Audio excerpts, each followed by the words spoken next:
short teaser, and then we'll.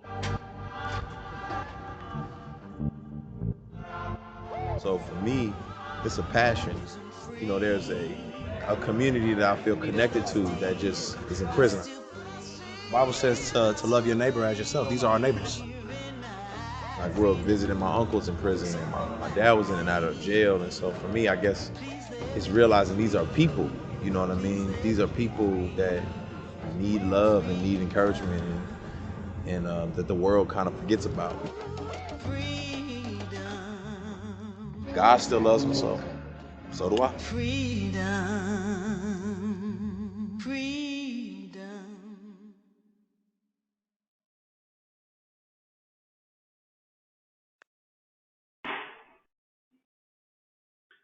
All right, Lecrae, will you turn on your camera and audio and uh, join us? Hey, there you are.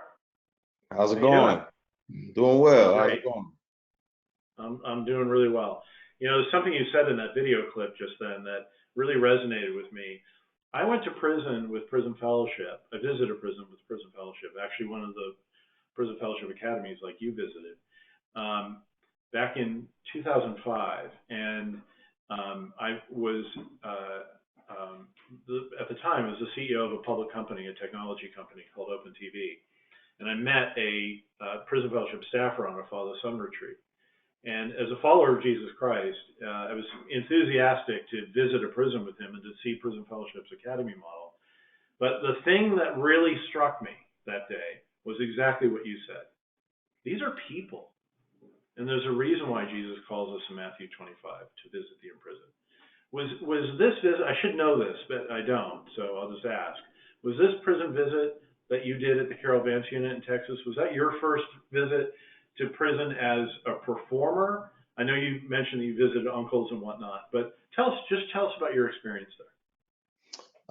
No, it actually wasn't my first time as a performer, but it was, one of many times that that stands out as really impactful. Just because of the way that Carol Vance unit was set up, it was, quite a coveted place for people who are in prison, just because of the systems there, the programs there. But yeah, as I said, historically, um, I got involved in prison ministry, in the early 2000s. That was kind of my inroad to my music career. So there weren't a lot of opportunities for me to go perform in places, and my friend was volunteering at a detention center, and so I became the music for him at the detention center. So that's kind of the inroad for me. And since then, it's really just birthed a passion in me, to continue, kind of being a part of that infrastructure and a part of that system. All right. Well, thank you for educating me on that and all of us. It becomes a passion, right? And to your point, these are people, um, and and they're no different than us. They share. We have the same fears. We have the same failures. We have the same victories. Um, what will you share with us? Maybe a couple of experiences, whether it was this visit or others, throughout your career, where you've really had an opportunity to be blessed by somebody, but also bless somebody by who's incarcerated. Oh man, I have so many stories. Hmm. I think, one that stands out is Angola prison in Louisiana. And years back, I actually filmed a music video there called "Don't Waste Your Life." So if you get to see it, it's years ago, but they allowed us to film some footage from inside the prison. It's pretty scary because I had to wear the jumpsuit, and if you get confused for an inmate at any given moment, it's a wrap for you. So I'd have been stuck in Angola.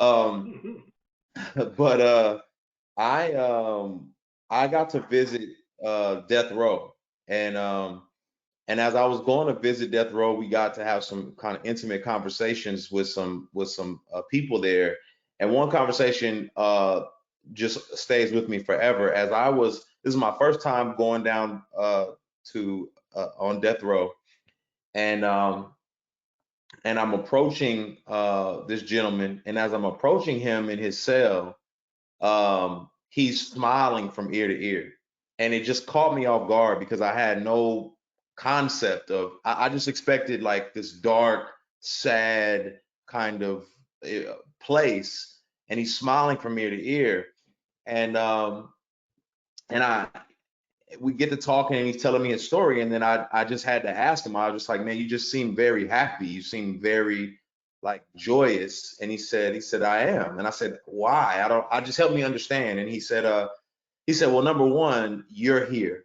You came to visit me. And it's a reminder that, God is still not done with me. God is still smiling on me. God is still sending me people to encourage my soul, even while I'm here. And he said, and number two, the more time I spend with the Lord and the Lord's people, the more I'm reminded that, when my day is up, I'm going to be with him. So I'm going from, this environment to something immensely better. And he had been kind of crafting a cross on a string, and he gave it to me, and I still have it until this very day. But it was just a very, very impactful time for me. Yeah, that's awesome. And it's you can't make that stuff up. The transformation that happens in Jesus that fills a man like that with joy is incredible. Yeah. My ministry started as the Lord would open it up after that first visit to prison for me. My ministry started by counseling a guy in death row in San Quentin, and he had become a follower of Jesus during the course of his trial, and he just needed a friend to walk through the Bible together. It was just a wonderful, wonderful experience. In that video clip that we showed a minute ago, and even more so in the 9-minute video that's on your YouTube channel, that I encourage people to visit, there is a comfort that you have with the men, a familiarity almost with the men, like they are your brothers, and you were just like, you're not there as like a visitor even, you're there kind of as one of them. Is that something that developed over time for you, or has that just always been the case? No, it's definitely that's a great question. What's funny is unfortunately for me, in the environment that I grew up in, prison was a kind of a destination that was inevitable, and so you just assumed that that was going to be your road that you would travel. As a child, I saw my uncles, and family members get arrested. My dad was in and out of jail. And I remember being a kid and having to walk the yellow line as a visitor and going to visit and talking to people behind the glass. And so there was a comfortability in a sense of, I know people on the other side of this wall, and these are people who love me, and I've had interactions with them. These are not animals. These are not crazy people. These are people who've made some bad decisions or have been put in some unfortunate circumstances. But they're people nonetheless, and so there's nothing to be afraid of. But as the years have gone by, and as you have experienced some different scenarios, you realize that there are, because of the circumstances of prison a lot of times, and because of some of the inhumane environments that they exist in, that they can resort to becoming, just whatever Satan would have them become in that scenario. And so that does incur a level of caution and a level of like, oh man, I don't know how I'm going to navigate this. And so initially, yeah, there was some sense of like, well, I got to be on my guard, and I don't know what to expect, and how are people going to respond to you. But what I've learned time and time again is that the human condition, I mean, there's nothing, I don't care how rough your environment is, I don't care what it is you've been through, at the core, God has put a will inside of us, a heart inside of us, that a conscious inside of us that desires love, desires connection, desires affirmation. And when people feel that, their guards begin to come down. When people experience that, it's almost like they can sense the presence of God exuding through you, and they're comfortable and you're comfortable in that environment. And so it took time to get to that place. Absolutely. Yeah, yeah. Well, that's good. That's good stuff, and that's a good word. As you know, you talked about the community you grew up in, and some expectation that incarceration was going to be just part of the life and part of the culture. One of the things we're very cognizant of, particularly April is Second Chance Month.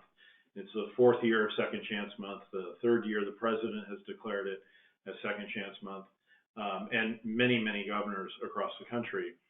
Um, African Americans represent 13 to 14% of our citizenry, but on average, they represent 40% of our incarcerated population.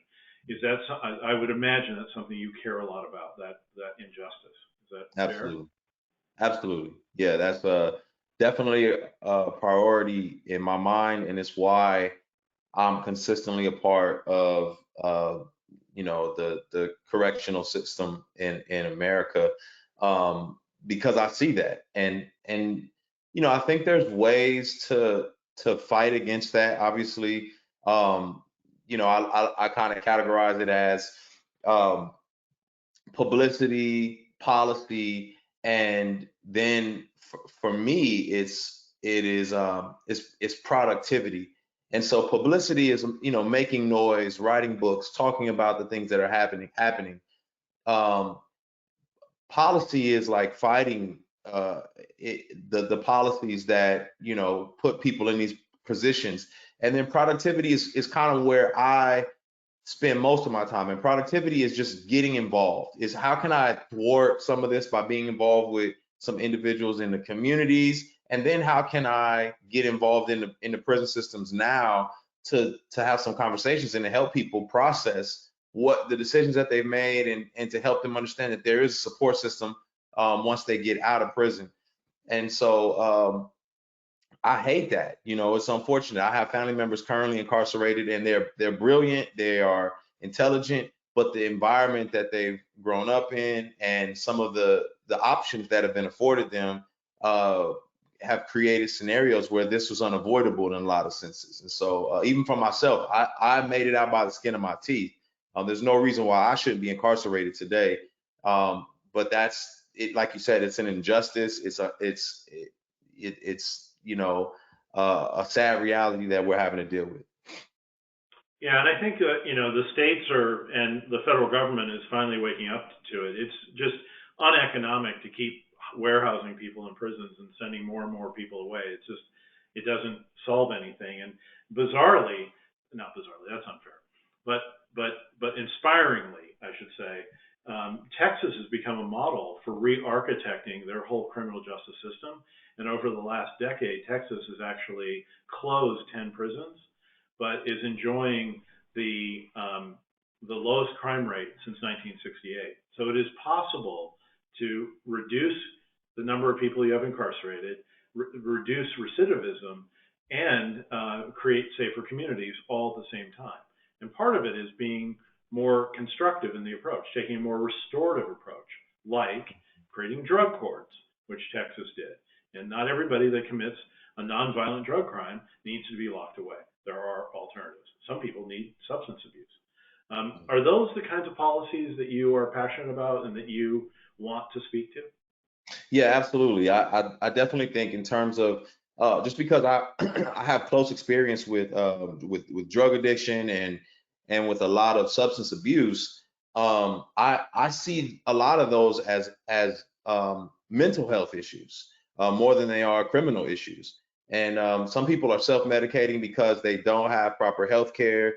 They don't have the ability to take care. There's undiagnosed mental issues in disenfranchised communities that lead them to substance abuse, to self-medicate because they don't have access to proper health care. So those are some of the issues that we see happening consistently. And as you said, nonviolent offenders, especially in Black and Brown communities, are at a higher risk of being arrested and incarcerated. And I think that's an injustice in and of itself, and it can be done away with. As I said, um, I'm grateful because I'm a living, breathing example that I wouldn't be in the position that I'm in right now had I not been afforded second chances, had I not been afforded another opportunity. I was arrested as a 16-year-old kid and put in a program called First Offenders. And at the end of that program, my record is cleared and I get a second opportunity. And the programs, the leadership, the counselors, the classes was an eye opener for me that I don't think a lot of people get that opportunity to experience. And fortunately for me, it deterred me. And then I had counselors and I had people in my life who kept me, focused and on the right track. And I think that's what we all need. We need that support Yeah. system, and that's something that we haven't seen. Yeah. And you know, part of Prison Fellowship's core mission is to help people see that God has a purpose and plan for your life, and if you're willing to step into it through the living God in Christ Jesus, um, you'll be amazed at where God may take your life. Daryl Brooks, who leads the Prison Fellowship Academy that you attended, the Carroll Advance Unit, is a graduate of that same program and spent 15 years in prison and now leads the program. I mean, it's just Phenomenal. amazing what God has done.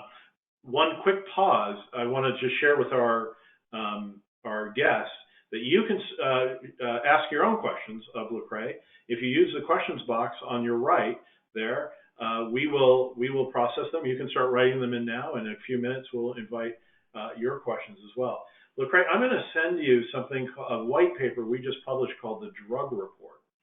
And the drug report shows this disparity of drug crimes and sentences across all 50 states, and suggests some best practices that the states can consider and alternatives they consider, including rehabilitation, that they can consider as a more effective approach to getting people off of drugs and reducing drug crime, but also reducing prison population.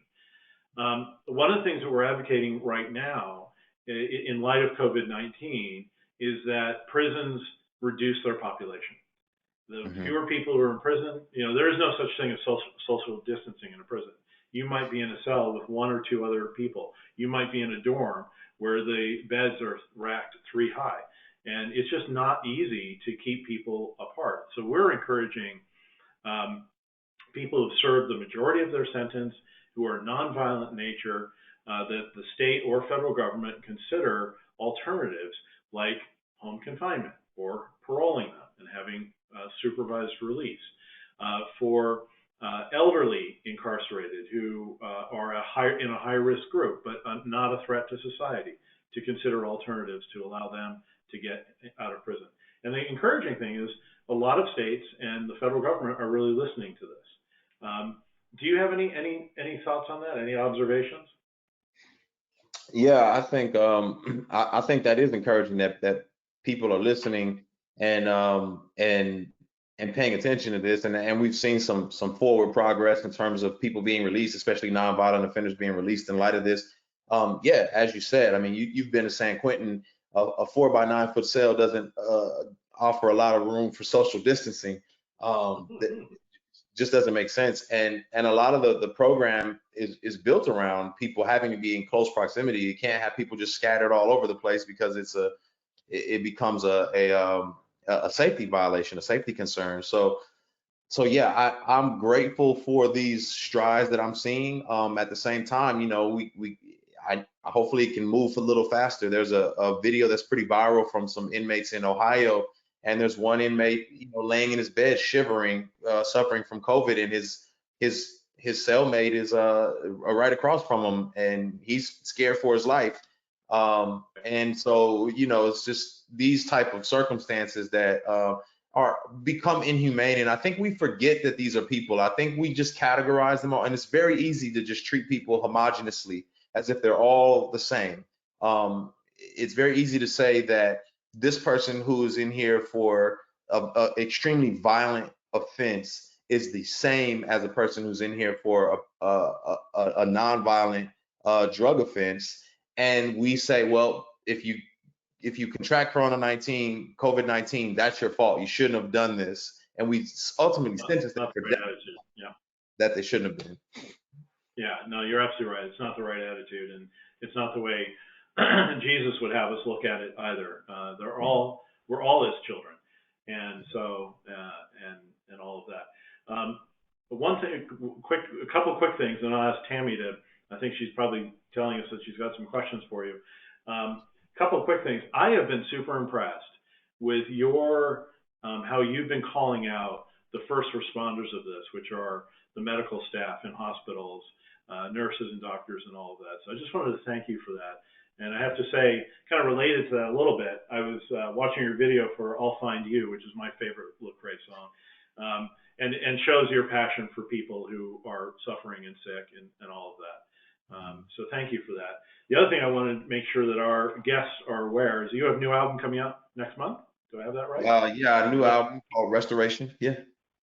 Yeah, yeah, exciting. And you have a book, and I love the title of this book coming out, I think in October, called "I Am Restored: How I Lost My Religion But Found My Faith." What a great title. I can't wait to read that and journey with you on that. So, Tammy, you got any questions for us? I indeed. Hello, Lecrae. My name's Tammy. So glad that you could join us today. Yes, I've got several questions that have come in from our audience. Several people have asked, could you share with us how you became a believer? Oh yeah. I became a believer actually through a group of friends. I grew up pretty much atheist, agnostic. My grandmother was a devout believer, but my mother was just kind of felt overwhelmed by some of the legalism and the religiosity, and so she just kind of wanted us to be free thinkers and find our way. And so for me, I just explored all types of things and really just could not land my plane conclusively on what I should believe.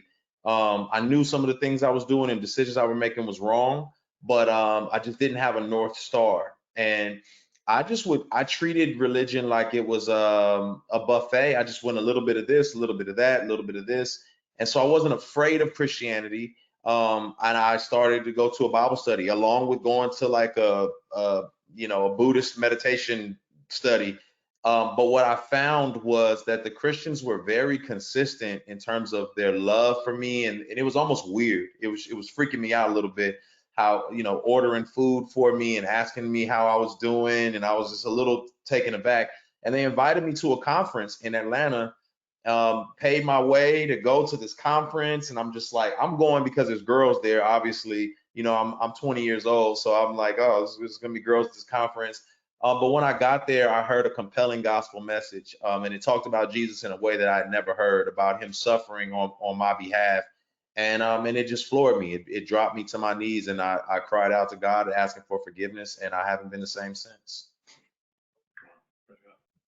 Now, several people have asked, thanks Lecrae for that. Several people have asked about your beginnings in hip hop. So did you get into hip hop after becoming a Christian, or were you already on that road? Can you talk a little bit about that journey? Yeah, I always tell people that a lot of time Christianity or the church is like a greenhouse, and I was bred in the jungle, so I had to come out of the jungle into the greenhouse. I didn't know how the greenhouse worked. I didn't know when you say amen or raise your hands or anything like that. So hip hop was kind of my culture prior to knowing Jesus. It was just a world that I was involved in. I love rap music, even though some of the messages that I was taking in were not very productive for me. They did speak to the environment that I came from. So I loved rap music. I loved hip hop. I got into it probably around 11 years old, and pursued it heavily all throughout my teenage years. And so, obviously becoming spiritually transformed, my content started to transform as well, and I wanted to talk about this new life that I was living, and so it just came out as I grew in the Lord. Awesome. Thank you so much. So another question is, as you saw that transformation of your own life and finding faith and finding, what do you feel like was the biggest thing that changed in the story of your music? My music has always been very authentic and very kind of transparent. And I don't think I was a very vulnerable person prior to knowing Jesus. I was very guarded, very protected. I experienced a lot of childhood trauma, and the goal was to look as if I had it together instead of admitting I didn't. And so probably the biggest transformation was learning how to lead in vulnerability, learning how to admit, because that's what Christianity is all about. It's about admitting you're weak and that you need someone strong, admitting that your power is not from you, but it's from God. And so that was probably the biggest transition, was owning my struggles, owning my weakness. And I think what happened by me doing that is my scars led to people believing that healing is real, and led to them relating to a lot of their owning their wounds as well. Thank you so much for that.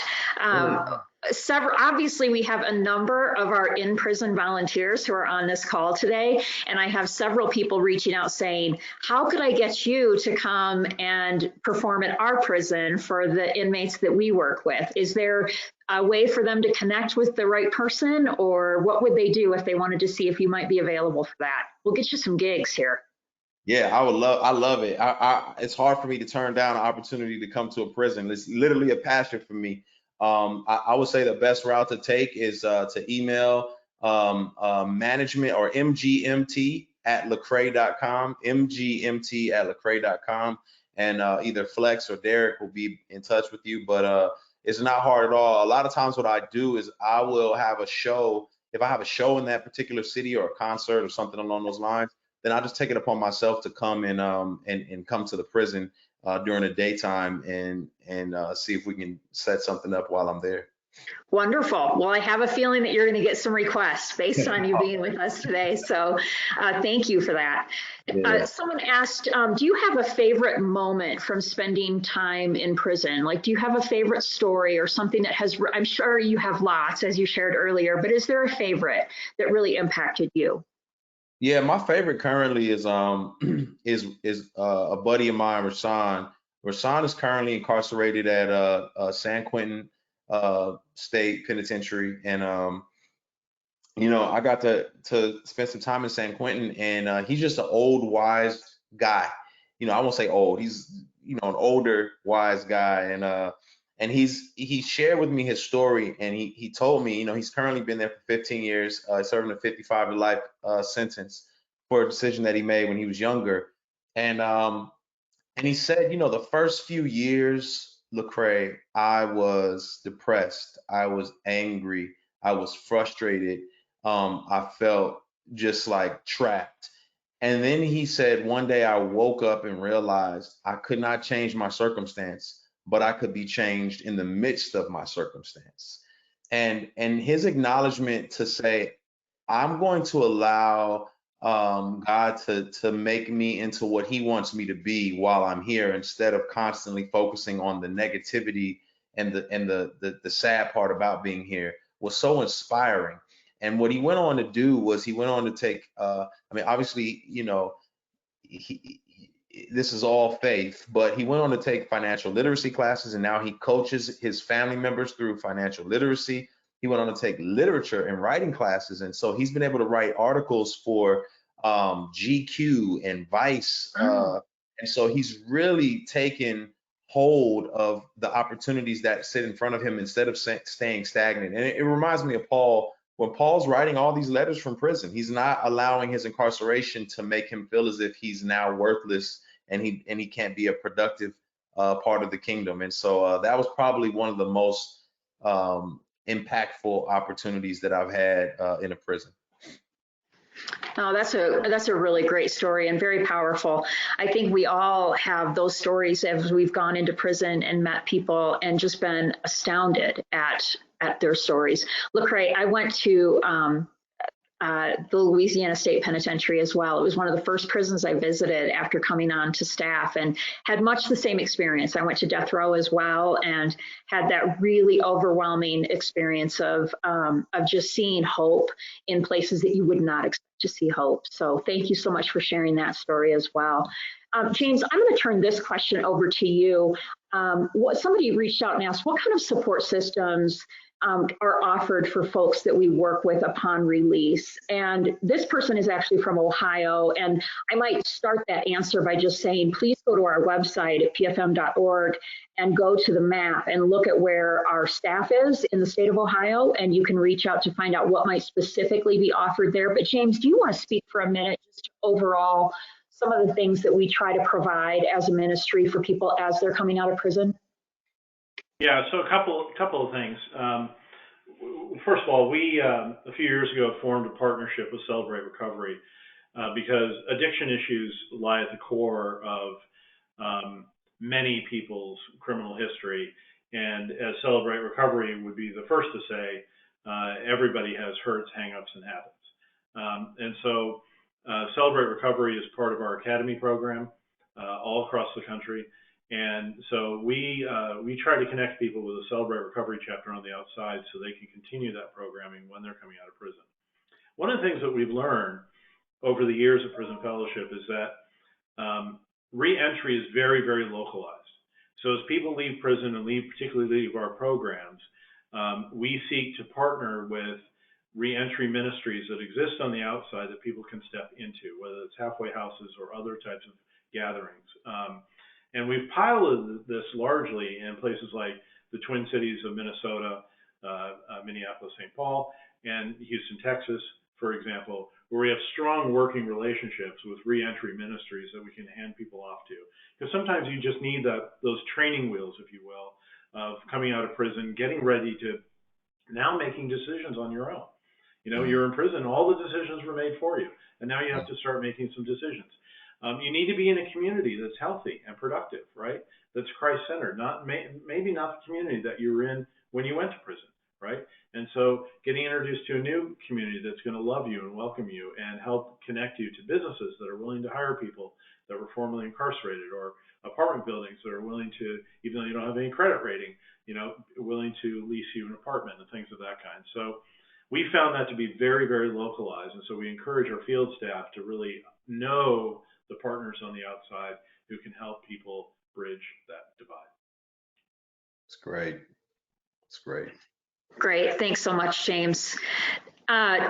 Lecrae, another question that has come in for you. Well, first, let me just tell you that I've got several people who are like, thank you, Lecrae, for standing up for second chances. Thank you for being a voice. Thank you for your books. Thank you for your music. Lots of comments like that. So you can't see them, so I just wanted to make sure that you heard that people are saying their appreciation for you. Somebody is wondering if you still have connections and relationships with secular hip hop artists, and if you found that you can have an impact on them in being able to share a little bit of your story. Yeah, absolutely. You know, I'm very protective of those relationships, obviously, because these are public figures, and so everything becomes a news bite or a sound bite. So when there are forward progress or, you know, confessions or just different things like that, I'm very protective of them because I don't want them to ever feel like I'm using this relationship to make myself look better in the eyes of Christians or the media or so on and so forth. But I mean, there's been so many countless opportunities and conversations that have happened where I've been able to obviously share the gospel, obviously recommend books and sermons, and have intense conversations with people about what they believe, and just, you know, be there to answer some questions. If anything, I'm able to plant a seed, and that's the biggest thing for me, is wanting to plant a seed. However, I will say this. You know, a story was told a long time to me about an individual who was on a plane with Michael Jordan, and he just felt like this urge to share the gospel with Michael Jordan so bad, and it was as if the Spirit had convicted him and said, the man sitting next to Michael Jordan is just as important as Michael Jordan, and why aren't you as passionate to share the gospel with that man who is with Jordan all the time and who could probably continue to have this conversation with him about Jesus? And so from that, he moved to share with the guy next to Jordan, and found that to be productive and fruitful. And so for me, I always want to be reminded that just because these people are public figures or celebrities doesn't mean that God holds them in a higher regard in the way that we do. Sometimes it's a great opportunity for me to be able to speak to the people around them and to speak to their fans, especially when we do things together. Now their fans have access to what I do and who I am, and so that's been a blessing as well. That's a really good reminder for all of us to be reminded that every person has value and that we get to influence whatever circle we're in, right?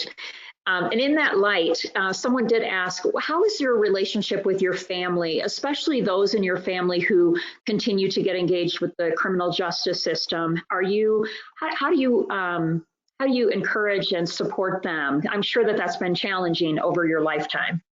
Yeah, so here's the unique irony of it all. I have a father who's been in and out of prison, and then a mother who worked in corrections for most of her career.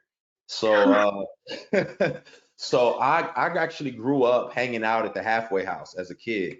My introduction to hip hop music was through people in the halfway house telling me about music and giving me, the newest artists. So I spent a lot of time around people who are in a state of, restoration, so to speak.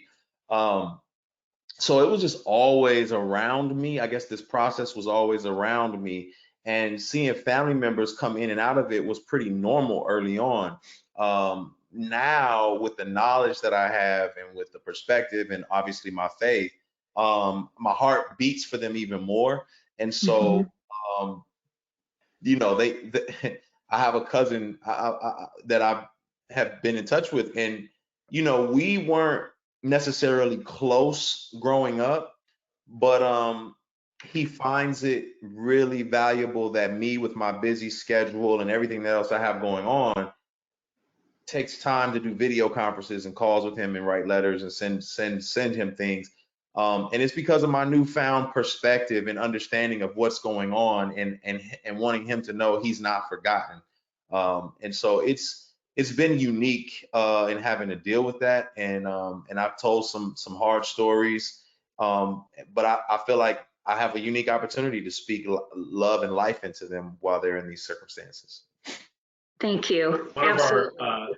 Go ahead. one of our guests 2 weeks from now on May 7th is Kenny Clark, who is a starting defensive tackle for the Green Bay Packers. And Kenny Clark has a great passion for at-risk youth in particular, and holds regular camps for at-risk youth, training them on pro-level football skills. And the thing about Kenny Clark is his dad went to prison when he was a little boy, but his dad stayed connected with him and his brother and sisters through Angel Tree. And so we're going to talk about Angel Tree in a couple weeks and hear about Kenny Clark's journey and what Angel Tree meant to his household. Um, so, and then one other thing, when you were speaking a minute ago, the verse came to mind that one plants the seed, another waters, but it's God that makes it grow. And so, sometimes, we want to be the closer who says, now let's pray this prayer together. But that's not always the role that God has for us. And sometimes Right. it's just plant that seed, pour some Right. water on it, and it's the Holy Spirit that makes it all happen. Absolutely. And I've even found that in certain circumstances, uh, it's tilling the soil that nobody wants to do either. So just removing those rocks and that hard, tilling that soil so that a seed can even be planted. And that's a tough job as well. That people That's a tend good not. point, because so many people in prison, they're operating through a completely broken worldview. Mm, Their definition of what the purpose of life is and what I'm supposed to get out of it has to actually be reversed before you can then step into, okay, now let's look at what it can be and what it is supposed to be, right? And that's where absolutely. that radical transformation in Jesus takes place. But that's where that radical transformation takes place in all of us, right? I Yeah. personally, I actually gave my testimony this morning on another call, and I accepted Jesus in my life when I was 22 years old, right? I didn't grow up and pray the sinner's prayer with my dad when I was 5, right? It was a Right. decision made as an adult because my worldview was broken, and I Mm, realized it early on. mm, And I had a friend who was willing to speak into it with some boldness and courage that changed me. And so, to your point, when we go into prison, that story of hope and that example full of hope is what it's all about. Amen. Ready for another question? Yeah, go for it. All right. Let me pass this one on to James. So the person said, "Hi, Lecrae. First off, thank you so much for being obedient to God's call on your life. Our family, along with countless others, have been blessed by your music and books. But the question is this: I've never volunteered in prison ministry before. What would you recommend as far as ways to get involved? First, let me just say thank you for coming on our call today and for even being open to considering going into prison. But James, why don't you speak to a minute for how people can get involved in participating in prison ministry?" Yeah, so if you have a relationship with somebody at Prison Fellowship, like a development director or a field director, please connect with that person about going on a prison visit. We do them all the time. We have a lot of people who come into prison for the first time. As Lecrae was describing earlier, and as I described earlier, that first visit into prison can be a really eye-opening, transformative thing. And we have a lot of experience walking into prison with people who are going in for the very first time and having a lot of trepidation, maybe even fear about it, and then realizing they had nothing to fear at all. And Lecrae mentioned this earlier when he was speaking about the guy on death row at Angola in Louisiana, that in my experience, the majority of incarcerated men and women are so appreciative when people come in who don't need to. When you come in voluntarily to meet with them, they are so appreciative of it, and you'll get to experience that. So I would encourage you, if you're a supporter of Prison Fellowship, get with your development person. You can also just go to our website, and there's volunteer opportunities there. And hopefully we'll be able to make that happen for you. Awesome. Thank you, James. And thank you again for asking that question today. So, Lecrae, here's a little more in-depth question for you. A couple different people have asked this in a couple different ways, so I'm going to try to paraphrase it for you. But can you give us some insight on the culture of hip hop and how we as believers can engage that culture? And I think there's a deeper question there of how are we effective in supporting the communities that obviously are around us, but in particular, that is where your circle is. Can you share with us a little bit about that? Yeah.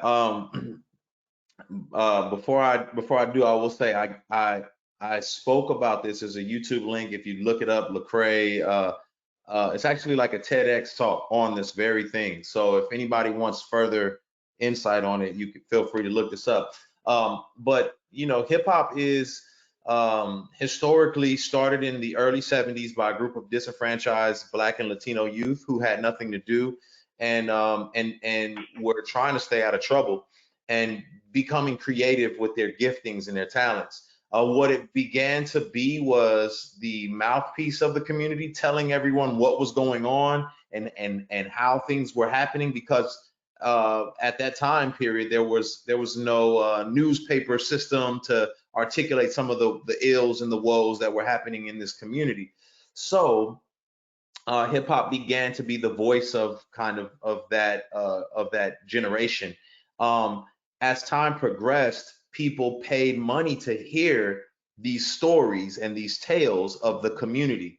And so what ended up happening is when money got into the picture, people wanted to embellish these tales and almost brag about them because they knew that it was like selling tickets to a safari.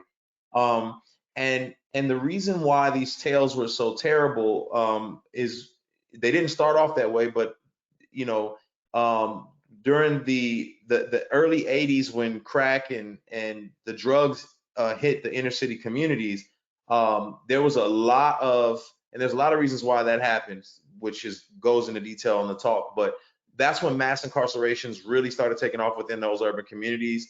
A lot of fathers were stripped away from the homes. That's when there's a lot more violence because of drug wars and so on and so forth. And so this began to fuel the content of the music, to where, you know, people outside of the community were like, wow, I'll pay so much money to hear this. And this is kind of at the heart, unfortunately, of, you know, American culture. We love the most violent movies and Scarfaces and all these types of things. But unfortunately, this was not a movie. This was people's real lives.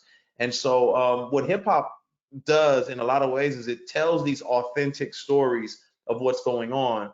And I think authenticity is generally what people are looking for, is they're looking for an outlet or a voice to tell their narrative and to tell their story. And the way I've used it is to be able to tell narratives and stories that people can relate to, but then give a redemptive arc and talk about how, yes, this seems so hopeless and so detrimental and so deathly, but here's a message of transformation, of restoration, of hope that Jesus provides. And here's a way out. And I think when people hear the, wow, this sounds just like everything I know, but I've never heard this arc to it, it becomes inspiring and intriguing. And so I would just say, I tell a lot of younger artists, and if there's younger artists in your city, this is a way to support them. Maybe they're in your church or so on and so forth, is to get them to volunteer. A lot of times they want to shoot for the stars and they want the records and the awards.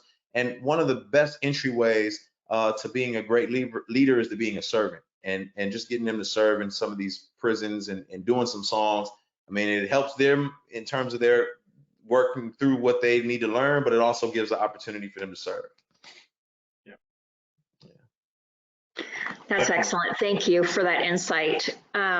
So one of the last questions that I have, and no pressure, but someone asked if you would be open to freestyling for us. Oh my gosh. You can say no. It's okay if you say no, but I think everybody would be delighted to have a minute of that from you. Oh man. Sheesh. I don't even know where to begin. I'll give you a little bit of something from a new song that I have, did for the album. It's called "Set Me Free," ironically. Perfect. Yeah, it's called "Set Me Free." Let me go. Let me go. I've been going through so much. I swear these people at my throat. That's on me. That's on mamas. Oh my mama, I can't take no more. So miss me with that drama. Get your comments. Get your rack straight. Get your facts straight. Hold me down, I rise up on them like the tax rate. Keep my past straight. Never lack faith. God been working, they gonna have to hold me back, man. Tell them. Now you can pick a side if you want to. I'm a ride if I'm going to. You don't want no problems with me. So get these shackles off of my feet. I'm with God. I don't know. I forgot how it goes already. But anyway, it's a little something. That was awesome. Thank you. Thank you so much. No, and what perfect words. So we are at the close of our time. Lecrae, we can't thank you enough for being willing to join us today. Thank you for the voice that you have for people, for second chances. And we just appreciate all that you do and the voice that you use. So thank you so much for joining us today. It's an honor. It's an honor. We really appreciate your artistry and your love of the Lord. It's really inspiring. Yeah, yes. I want to re-extend my thank you to you all, like you, especially everybody paying attention and volunteers. It means the world to me that you all are doing what you're doing. This organization, this ministry means the world to me. It's genuinely a passion for me. This is not something I fly by night, and I'll be doing this until my dying day. So I thank you for that. Thank you so much. For those of you who are listening, we appreciate you being here. Thank you so much for joining us today. For more information on any of our programs, you can go to pfm.org. You also can support us by going to pfm.org/hopeinside to support the efforts that we're making during the pandemic. Again, thank you all for joining us, and I hope you have a really blessed rest of your day. Take care. Great. Thank you all. Thanks.